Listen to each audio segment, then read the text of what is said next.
Je m'appelle Nadia. Et la personne qui m'a trahi le plus profondément dans ma vie n'était pas un amant, pas un ami, pas un collègue. C'était ma sœur. Inès et moi avions 7 ans d'écart. Elle était la cadette, moi l'aînée. Pendant toute notre enfance, j'avais été celle qui la protégeait, celle qui l'aidait à faire ses devoirs, qui l'accompagnait chez le médecin quand nos parents travaillaient, qui mentait pour elle quand elle rentrait trop tard le soir. Je n'avais pas été une grande sœur, j'avais été une deuxième mère. Karim était entré dans ma vie à 26 ans. Nous nous étions rencontrés lors d'un séminaire professionnel, nous avions échangé des numéros sans trop y croire. Et 3 semaines plus tard, nous étions inséparables. Pendant 4 ans, Karim avait fait partie de tout, de mes anniversaires, de mes vacances, de mes projets, de ma famille, et donc d'Inès. Ils se connaissaient depuis le début. Ils se retrouvaient aux repas de famille, aux fêtes, aux réunions du dimanche. Je n'avais jamais rien remarqué d'anormal. Pas un regard de trop, pas une tension particulière. Inès était ma sœur. Karim était mon compagnon. Ces deux mondes n'avaient aucune raison de se mélanger autrement. Karim et moi, nous sommes séparés quand j'avais 30 ans. Pas de drame, pas de trahison à ce stade. Juste 2 personnes qui avaient grandi dans des directions différentes et qui ont eu l'honnêteté de l'admettre. La séparation avait été douloureuse mais propre. Nous avions décidé de ne plus nous voir pour faciliter le deuil. J'avais respecté cette décision. Lui aussi apparemment. 6 mois après notre séparation, Inès m'a appelée un soir. Elle avait quelque chose à me dire. Sa voix était étrange, ce mélange particulier d'excitation et de culpabilité que je connaissais depuis qu'elle était enfant et qu'elle avait fait quelque chose qu'elle savait être mal. Elle fréquentait quelqu'un de sérieux, quelqu'un qu'elle voulait me présenter bientôt.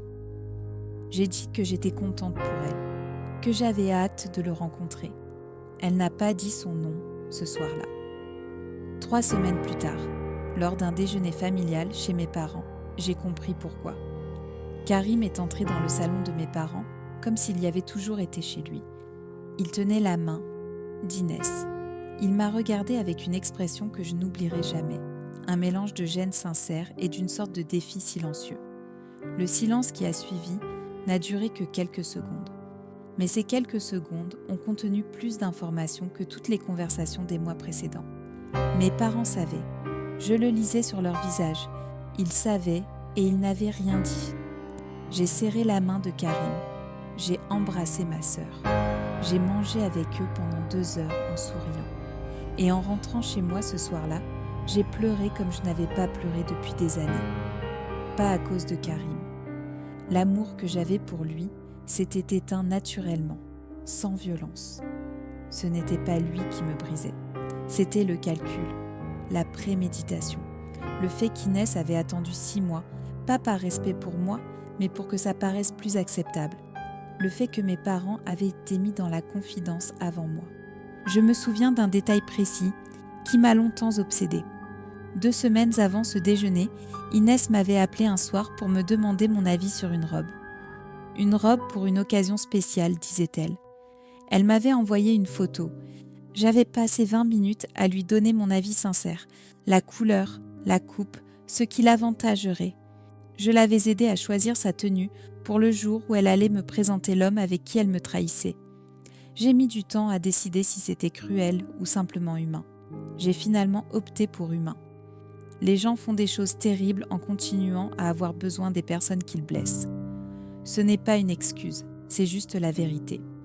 Le fait que pendant des semaines, chaque conversation téléphonique avec ma sœur avait été une performance soigneusement construite autour d'un mensonge central.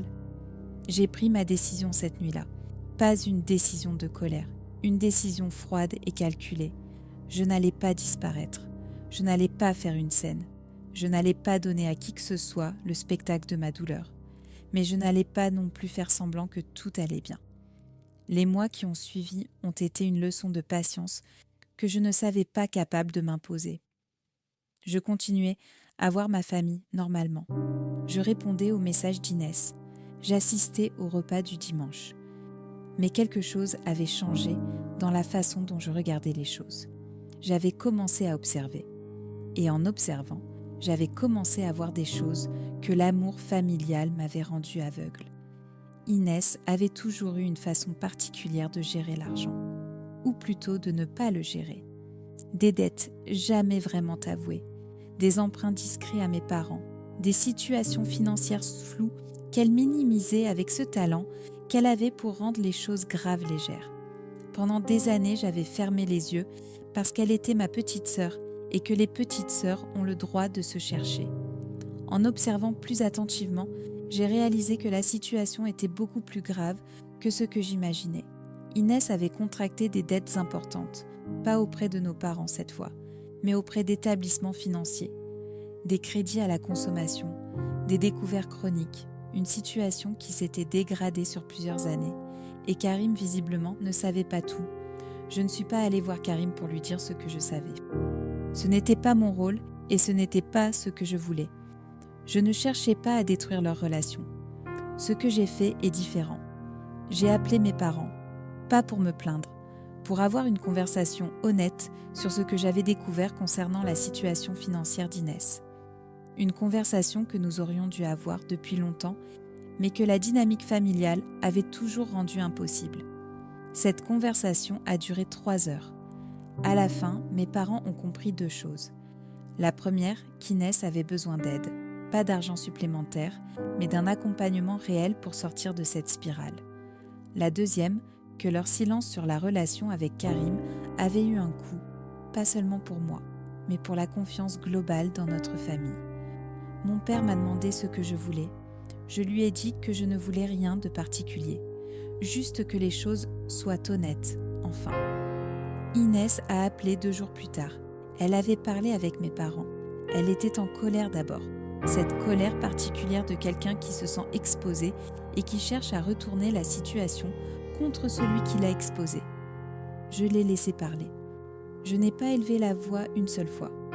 Quand elle a eu terminé, je lui ai dit calmement que je l'aimais, que je l'avais toujours aimé, que c'était précisément parce que je l'aimais que je refusais de continuer à faire semblant, et que si elle voulait une relation réelle avec moi, pas une performance de relation, une vraie, il faudrait qu'on recommence depuis un endroit honnête.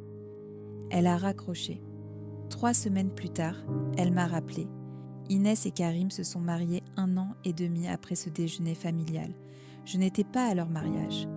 Pas parce qu'on me l'avait interdit, parce que j'avais choisi de ne pas y aller. Certaines présences envoient un message plus fort que n'importe quel discours.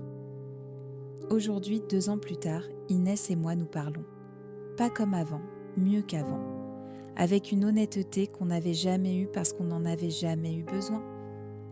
Sa situation financière s'est stabilisée. Son couple avec Karim a l'air de tenir. Je ne leur souhaite pas de mal. Je ne leur souhaite rien de particulier. Ce que je sais, c'est que ce jour-là, quand Karim est entré dans le salon de mes parents en tenant la main de ma sœur, j'aurais pu choisir l'effondrement. J'ai choisi autre chose. Et cette autre chose m'a menée exactement là où je voulais être. Si vous avez vécu une trahison dans votre propre famille, laissez un commentaire. Je lis tout, vraiment. Abonnez-vous. La prochaine confession arrive demain.